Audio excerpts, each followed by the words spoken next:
27 April সাধারণ মানুষের প্রিয় নেতা, নবজাগরণ ও কৃষক মুক্তির অগ্রদূত শেরে বাংলা একে ফজলুল হকের ৬৪তম মৃত্যুবার্ষিকী। বাংলার এই বাঘ ১৮৭৩ সালে বরিশালে জন্মগ্রহণ করেন। অসাধারণ মেধাবী এই ব্যক্তিত্ব গণিতে MA এবং আইনশাস্ত্রে ডিগ্রি অর্জনের পর ওকালতি ও রাজনীতির মাধ্যমে জনসেবায় আত্মনিয়োগ করেন। তিনি ছিলেন অবিভক্ত বাংলার প্রথম প্রধানমন্ত্রী এবং কলকাতার প্রথম মুসলিম মেয়র। রাজনৈতিক জীবনে তিনি ১৯৪০ সালের ঐতিহাসিক লাহোর প্রস্তাবের উত্থাপক হিসেবে স্মরণীয় হয়ে আছেন।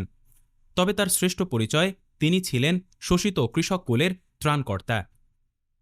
মহাজনী ঋণের জালে জর্জরিত কৃষকদের বাঁচাতে তিনি ঋণ সালিসি বোর্ড গঠন করেন এবং ১৯৩৮ সালে প্রজাতন্ত্র আইন পাশের মাধ্যমে তাদের জমি ও অধিকার রক্ষা করেন। শিক্ষার প্রসারে তার অবদান অতুলনীয়।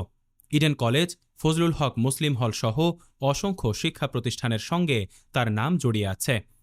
১৯৬২ সালের ২৭ এপ্রিল ফজলুল হক মৃত্যুবরণ করেন। তার আপোষহীন নেতৃত্ব এবং সাধারণ মানুষের প্রতি অকৃত্রিম ভালোবাসা তাকে ইতিহাসের পাতায় চিরভাস্বর করে রেখেছে। বাঙালির অধিকার আদায়ে তার অবদান আজও আমাদের অনুপ্রেরণা যোগায়।